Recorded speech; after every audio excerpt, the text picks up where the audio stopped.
Man, that was as tough of an ending as I've seen in a while.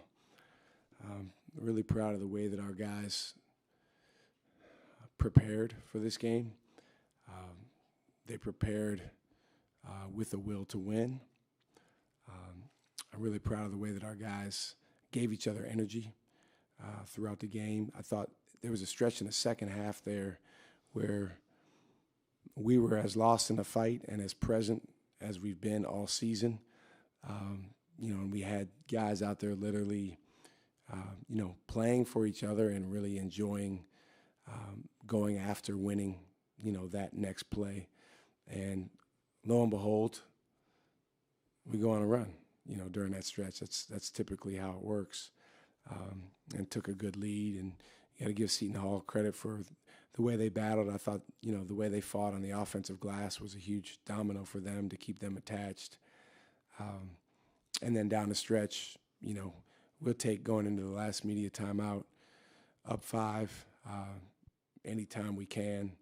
And, we did not do a good enough job taking care of the basketball. We did not do a good enough job, being solid on the defensive end. There was a couple fouls that sent them to the line that were just we can't foul 90 feet away from their basket. We can't foul the three-point shooter.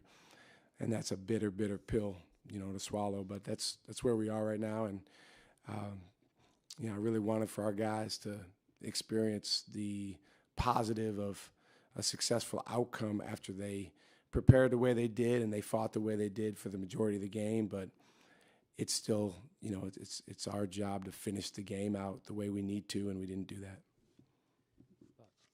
Just before we talk about the game, just with the news with Zaid leaving, whenever that happens, it can lead to wild speculation. Just what clarity can you give for reasons for Zaid's departure?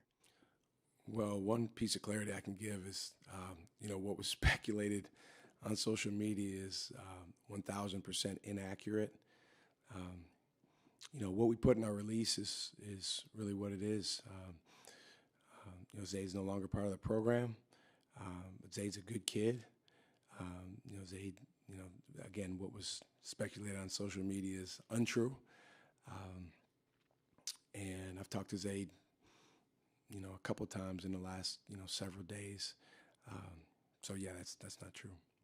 Was it his decision or was it mutual?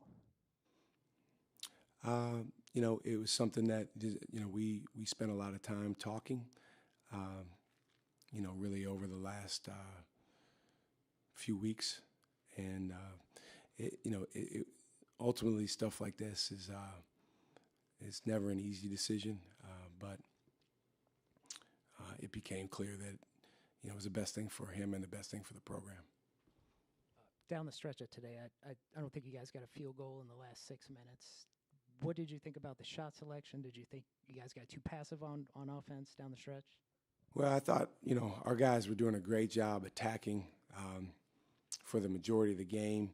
They went zone. That slowed us down a little bit, but then we adjusted pretty well to the zone. They went back to man-to-man. And, down the stretch, just some untimely turnovers, some plays that we didn't finish off around the basket. We missed some. The good ones we got, we missed.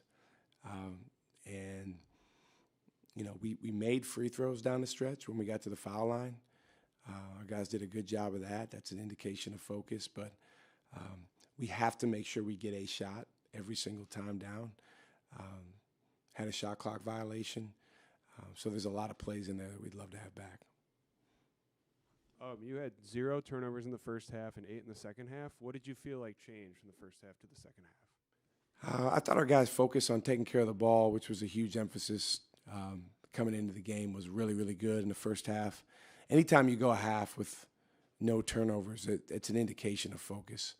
I knew that we probably wouldn't pitch a shutout, as it related to turnovers. I saw that at halftime. But, I thought our guys took care of the ball relatively well for most of the second half.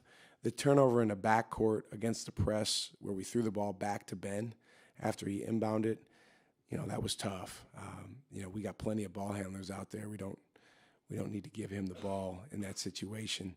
And then some of the ones at the end that we had to travel in the corner there. We had a couple passes that, didn't make their way to the recipient. And so those are the ones. I mean, if you take those away, it's one of the better, turnover games that we've had all year. I mean, you call timeout with like 3 minutes left. I mean, when you see the game slip it away, like how do you try to fix it from the sideline? Well, I think number one, just trying to give the guys clarity on what we need to do on the defensive end and the offensive end.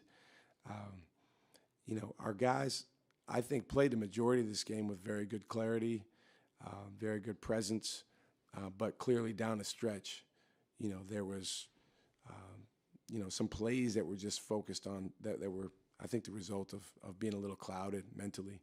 And sometimes that comes from not wanting to make a mistake. So when you call timeout, it's just to try to clear that up. I thought, I'm trying to think of which timeout it was, but one of the ones we came out, our guys did a good job executing the action, and we just, we didn't do a good job finishing it. There's been a lot of close losses this season, tough finishes. How do guys learn poise, like down at the end of these games? Well, I think from experience, we practice these situations a lot in practice, but it's not the same as the game. Honestly, as a player, I think you should learn more than anything from nights like tonight.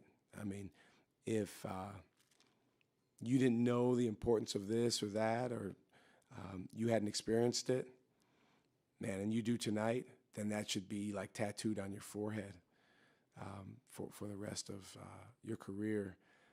And we do have some young guys out there that I think are continuing to learn the urgency, that's required to finish off a game. But we also have some guys that have been around for a little while, and whatever five is out there, we need to come together around exactly what it takes. Man, hurt for these guys because they have it in them. We have it in us to do it. Played so well, put us in a really good position, but we didn't finish. They had 20 offensive rebounds today. I mean, they're a good rebounding team, but like, how did you see how they affected you guys down low? Well, put them to the foul line a lot.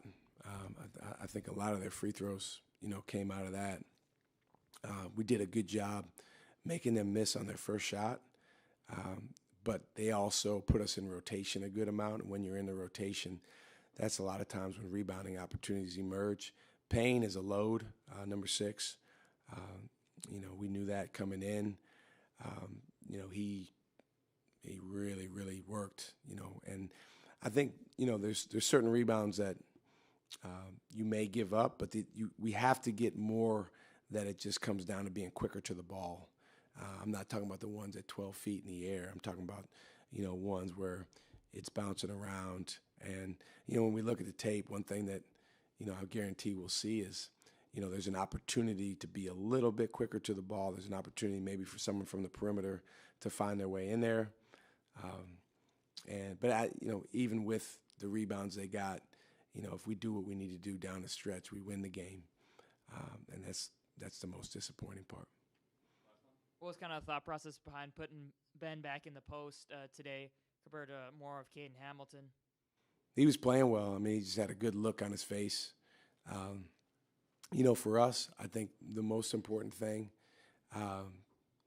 especially with where we are now, is to have 5 guys on the floor with clarity of mind, clarity of purpose, and that are connected with each other. And I saw that in Ben tonight. He had it from the beginning, and the way he was, putting his body on plays. I think for him, one of the lessons from tonight is I can really impact a game even on a shooting night that's not great. He was 1 for 7 from 3, but he still impacted the game in a major way on both ends of the floor. So that's something that he really needs to put in his pocket and remember.